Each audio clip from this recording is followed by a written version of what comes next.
আসসালামু আলাইকুম রহমতুল্লাহি ওবরকাতুহ।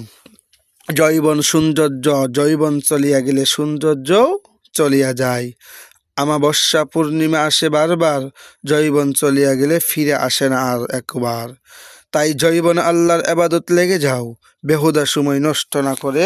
আল্লাহ পাক বলেন কোরআন শরীফের ভিতরে, ইন্নাল মুবাজ্জিরিনা কানু ইখওয়ানাশ শায়াতিন, নিশ্চয় বেহুদা খরচকারী শয়তানের ভাই। বেহুদা টাকা নষ্টকারী, বেহুদা সময় নষ্টকারী শয়তানের ভাই। তাদেরকে শয়তানের সাথে একত্র করে জাহান্নামে নিক্ষেপ করা হবে। তাই সময়কে নষ্ট না করা উচিত।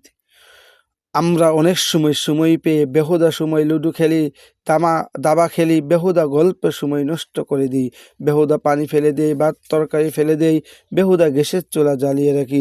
এগুলো হিসেব তো দিতেই হবে আল্লাহর কাছে।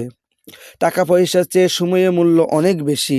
সামান্য একটি টাকা হারিয়ে গেলে আমরা কতই আফসোস করি, কিন্তু আমরা এমন আহাম্মক যে মূল্যবান সময় নষ্ট হয়ে আমাদের মনে কোনো আফসোস নাই। তাই এই সময়গুলো কাজে লাগাইয়া দেওয়ার জন্য সবাই সতর্ক দৃষ্টি রাখা একান্ত প্রয়োজন। জীবনের সময় সদ্ব্যবহার করে কত সাধারণ মানুষ জগতে প্রতিষ্ঠা লাভ করেছে, আর বৃথা সময় নষ্ট করে কত প্রতিভান মানুষ লোক জীবন ব্যর্থ হয়েছে তার সীমা নেই। যারা সময়কে নষ্ট করে তারা কাজ করার সময় পায় না বলে অভিযোগ করে, অথচ যে লোক সময় সদ্ব্যবহার করে সে হাসি মুখে সব কর্তব্য সমাধান করে জীবন প্রতিষ্ঠা লাভ করতে পারে, আর আখেরাতেও জান্নাত ফেরদাউস সোনার রাজপরী দখল করতে পারবে। তাই তো শেখ সাদী রহমাতুল্লাহ আলাইহি বলেন, কালের উপর ভরসা না করে কখনো হটাও, আসিবে কাল তোমার সুমন। তাই সময় কাল বড় নিষ্ঠুর, যে কবলে দৌড়াইতে থাকে, সামনে দিকে কেউ সময়কে বাঁধিয়া রাখতে পারে না। তাই দুনিয়া মানবগণ জীবনে প্রতিটি মুহূর্তে কাজে লাগাইয়ে দেও। সারা দুনিয়া মানুষ অন্তরে মনি কোঠা মরিয়া উমর হয়ে রয়েছে।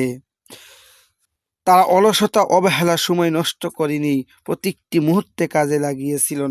কিন্তু এত কিছু জেনেও আমরা অনেক সময় নষ্ট করি।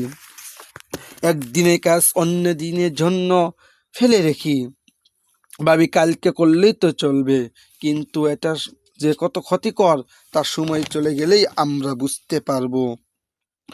তাই প্রতিটি মুহূর্তে কাজে লাগাও, যা আজ করতে পারবা তা কালকের জন্য রেখে দিও না।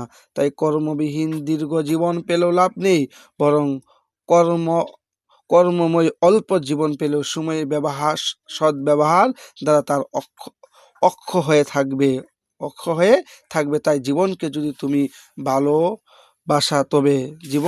তুমি ভালোবাসো তবে সময়ে অপচয় করিও না। তাই কবি বলেন, হে খবিস কম বখ্র, তুমি আজ দুনিয়ায় গাফেলেতে মোহাব্বতে মজিয়া রয়েছ। তোমার গর্দানের উপর মালাকুল মাউদ বাগের নই খেপ খুব ধরিয়া রয়েছে তোমাকে নিবার জন্য। তুমি সেই দিনে লক্ষ্য করো না, তোমার হায়াতের পানি স্রোতের মতো বাহির হয়ে যাইতেছে, এই পানি স্রোত আর ফিরিয়া আসবে না। সম্মানিত মুসলমান, আসেন আমরা এই যে সময়কে নষ্ট না করে প্রত্যেকটা সময় প্রত্যেকটা সেকেন্ড আল্লাহর দিকে আমরা লাগিয়ে দেই, যেন দুনিয়া থেকে বিদায় হয়ে গেলে এই সময়টা যেন আমার কাজে লাগে, এই সময়টা যেন আখিরাতের সময়ের জন্য কাজে লাগে। এবং সময় নষ্টকারী কি শয়তানের ভাই। বেহুদা প্রত্যেকটা জিনিস, যে কাজ আপনি বেহুদা করবেন এটাই কি শয়তানের ভাই। আল্লাহ তাআলা আমাদেরকে সকলকে সময়কে সঠিকভাবে ব্যবহার করা তৌফিক দান করুক। সকলে বলেন আমিন। আসসালামু আলাইকুম ওয়া রাহমাতুল্লাহি ওয়া বারাকাতুহু।